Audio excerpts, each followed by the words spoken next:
처음 저희 부부가 연애를 할 때 시댁은 빌라에서 살고 있었습니다. 그러다가 조합원 재건축 아파트를 분양받게 되셨고 20평대 아파트로 이사를 가셨죠. 남편은 그전까지 대학에 들어가면서부터 자취를 하고 있었고 시댁이 아파트로 입주한 지 3년 만에 다시 본가로 들어갔습니다. 그런데 남편이 집으로 들어간 지 5개월 정도 되는 시점에 시동생이 혼전 임신을 하면서 동서를 데리고 시댁으로 들어오게 되었어요. 문제는 20평대 아파트 작은 방에서 부부들이 사는 게 많이 좁았었고 집에 화장실도 한 개뿐이니 가족 모두가 불편할 수밖에 없었죠. 그렇게 얼마간 살다가 도저히 안 되겠다 싶었는지 시어머니께서 이사를 가자고 했었나 보더군요. 그때 남편이 회사도 멀고 혼자 살다가 같이 살려니 불편해서 안 되겠다. 그냥 내가 나가겠다. 하고 말을 했었다는데 시어머니께서 여태까지 10년 동안 떨어져서 살았는데 안 된다. 앞으로 결혼하면 같이 살지도 못할 텐데 나가지 마라. 하고 말리셨다 했습니다. 그러면서 아파트 주변에 지하철역이 생길 거니 집값이 많이 오를 거다. 그럼 전세 주고 나갔다가 너 결혼하고 땡땡이 분가시키고 나면 우리만 다시 들어와서 살겠다. 하고 말씀하셨다 하더군요. 그런데 시어머니께서 갑자기 테라스가 넓고 텃밭이 있는 큰 집에 살고 싶다고 하시며 남편의 회사와 더 떨어진 산 밑쪽에 있는 단독 주택으로 가자고 우기셨다고 합니다. 가족들 모두가 반대했지만 어머님의 고집을 꺾지 못하고 결국 이사를 갔다고 했어요. 그 집이 남편 회사에서 1시간이 넘게 걸리는데 지하철 타고 버스 타고 내려 또 걸어서 20분가량을 등산하며 집에 가야 하니 너무 힘들다고 여러 번 말을 했었습니다. 그러면서 빨리 집에서 나가고 싶다는 말을 하다가 저희 결혼을 서두르게 되었고요. 당시 저희 부모님께서 가지고 있던 아파트 전세 계약 기간이 끝난 상황이라 아빠께서 여유가 있으니 너희가 원하는 대로 리모델링해서 살다가 돈 모아서 나가라고 해주셨습니다. 남편 회사에서 신혼집이 30분 거리라 전세가 빠지고 난 후 남편은 결혼식 한 달 반 전부터 먼저 신혼집에 들어가서 살게 되었고요. 출퇴근을 많이 힘들어 했었거든요. 그렇게 시댁이 주택으로 이사가고 저희는 정확히 6달 후에 결혼식을 올리게 되었습니다. 그리고 8년이 지났어요. 5년 전쯤 먼저 아파트 근처에 지하철역이 생겼고 지금은 그 아파트를 팔았을 때보다 4배 가까이 올랐습니다. 팔고 나서 1년 후부터 올라가더니 2년이 지나고 나서 2배가 올랐거든요. 그런데 시어머니께서 그때부터 지금까지 저희를 만날 때마다 너희가 일찍 결혼해서 나가지 않았으면 집을 안 팔았을 건데 지금 집값이 얼마더라? 하며 무한 반복을 하고 계십니다. 전세 주고 다시 들어가서 사시겠다고 하더니 시어머니께서 뜬금없이 아파트를 팔자고 하셨거든요. 당시 아파트를 팔 때 시어머니를 빼고 시아버지, 남편, 시동생, 동서 모두 말렸었는데 시어머니가 고집을 부리고 우겨서 팔았던 거였습니다. 사간이 그러니 본인 탓은 할 수 없는 노릇이고 남 탓은 하고 싶은데 여기저기 찾다 보니 그 타겟이 저희 부부가 된 거였죠. 모두가 뜯어말릴 때 본인의 의지로 아파트를 파신 거였는데 그게 저희 부부랑 무슨 상관인지. 그동안은 웃으면서 얘기도 해보고 남편이나 다른 식구들이 그만하라고 짜증도 내고 화도 냈었지만 저희를 볼 때마다 한결같이 말씀하십니다. 그런데 이번에 시어머니께서 저런 말씀을 하시며 저희 부부에게 어이없는 요구를 당당히 하시는 통에 집안이 아주 난리가 났습니다.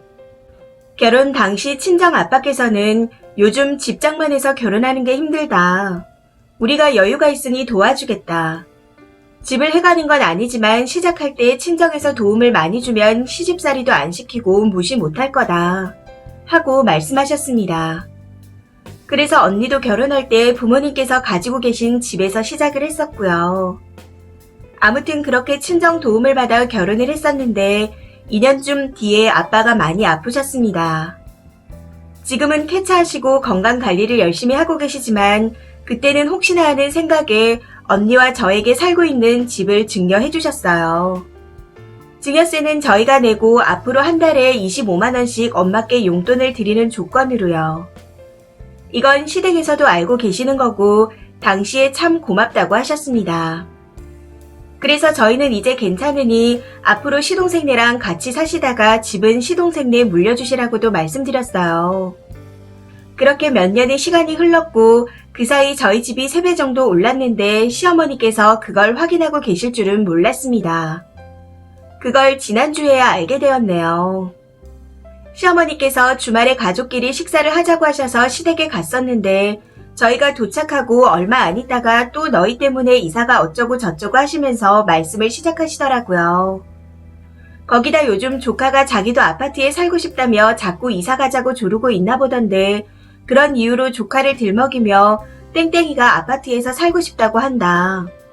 이제 나도 나이 들어서 집에 올라가는 것도 힘들고 마트 가려면 밑에까지 내려가야 해서 힘들다. 집 관리하는 것도 힘들다. 나도 아파트로 이사 가고 싶다. 하고 말씀하시는 겁니다.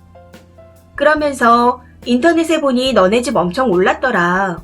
어차피 거의 공짜로 받은 집 아니냐. 우리가 너희 때문에 돈 잃은 게 얼마냐. 그러니 집 팔고 좀 줄여서 이사를 가든 대출을 좀 받던지 해서 2, 3억만 빌려줘라. 우리도 아파트로 이사 갔으면 좋겠다. 하시더라고요. 시어머니의 그 말에 잠깐의 침묵이 이어지고 이내 남편이 엄마 미쳤어? 하고 소리를 질렀습니다. 시아버지께서도 방에 계시다 나오셔서는 네 엄마가 노망났나 보다 하고 말씀하셨고 시동생네도 도대체 왜 그러시냐? 그게 무슨 소리냐? 하고 말하는데 시어머니만 태연하게 가족끼리 서로 돕고 사는 거지 안 그러냐? 하고 말씀하시더군요. 진짜 기막혀서 말도 안 나오지 않나요? 남편이 화가 나서 고래고래 소리를 지르다가 이성을 되찾고 이렇게 염치도 없고 생각도 없는 엄마 없는 셈 치겠다. 다신 우리 볼 생각도 하지 마라. 하고는 저와 아이를 데리고 시댁에서 나왔습니다. 집에 와서 정말 미안하다. 너를 볼 면목이 없다. 우리 엄마지만 어떻게 저런 생각을 하는지 모르겠다. 우리 집은 이제 없다 생각하고 처갓집에만 신경 쓰자. 하고 말하더군요. 어제까지 퇴근하고 오면서 맥주를 사가지고 와서 한 잔씩 하고 자는데 그런 남편을 보고 있자니 참 안쓰럽습니다. 그날 시동생네한테 죄송하다. 마음 푸셔라. 시어머니가 저런 생각을 하고 있는 줄은 정말 몰랐다. 하고 연락이 왔었는데 시어머니는 차단을 해놔서 연락을 하셨는지 모르겠네요. 그동안 딱히 시집살이도 없었고 간섭도 없고 해서 제 딴에는 용돈도 넉넉히 드리고 계절 바뀌면 옷이나 신발 등을 해드리며 노력한다고 했는데 돌아온 결과가 이런 거라니 참 허탈합니다. 저도 괘씸해서 우선은 안 보고 살기로 했고 흔들릴 일은 절대로 없을 거예요. 이번 일로 시어머니께 없던 정도 다 떨어졌거든요. 주변엔 얘기 못하고 어디에든 털어놓고 싶어서 글을 써봤는데 답답한 마음이 조금이나마 풀리는 것 같습니다. 긴 글 읽어주셔서 정말 감사합니다. 댓글입니다. 첫 번째 댓글. 우리 가정에 악영향을 끼치는 시댁과는 연락을 끊으세요. 안 가도 됩니다. 시댁이든 친정이든 내 삶에 안 좋은 영향을 끼치면 끊어야 해요. 그렇지 않으면 시간이 지나면서 남편과도 멀어집니다. 시댁은 남편 혼자 챙기라고 하세요. 두 번째 댓글. 잘했어요. 그 시어머니 미친 거 아닌가요? 무슨 친정 돈으로 자기 집을 봉양하라는 건지. 다행인 건 시어머니 말고 다들 정상이라는 겁니다. 글을 읽는 내내 마음은 편안했네요. 세 번째 댓글. 조금만 틈 보이면 시동생도 남편도 변할 수 있지 않을까요? 할 수 있는 한 최대한 강경하게 구세요. 대놓고 그렇게 미안해하는 두 남자에게 계속 화난 모습을 보일 필요는 없지만 기본적으로 미친 거 아니야? 하는 생각은 계속 하고 사세요. 마음 약해지지 마시고요. 네 번째 댓글. 님 남편이 처신을 너무 잘하는 게 참 부럽네요. 저도 지금 비슷한 상황인데 저희 집 모주리는 도와주자고 해서 이용각을 재고 있는 중입니다. 남편이 의지가 되는 게 정말 부러워요. 남편한테 잘해주세요. 다섯 번째 댓글. 그나마 시어머니 한 명 빼고는 정상이라 다행입니다. 그 시어머니 좀 오락가락하고 헛소리 하시는 거 보니 치매 검사 꼭 받아보셔야 할 듯 하네요. 6번째 댓글. 미성년자의 신분에서 성인이 되면 바뀌는 일이 뭔지 알아요? 제일 먼저 민증을 쓸 수 있어요. 민증으로 뭘 하냐? 술 먹는 거? 담배 살 수 있는 거? 아니요. 중요한 건 자신의 이름으로 대출받고 집도 사고 폰도 만들고. 참 많죠. 성인이 돼서 할 수 있는 이 일들을 하려면 책임이라는 게 따라와요. 옆에서 아무리 살랑거린들 본인이 결정하고 사인했으면 또 도장을 찍었으면 책임을 져야 해요.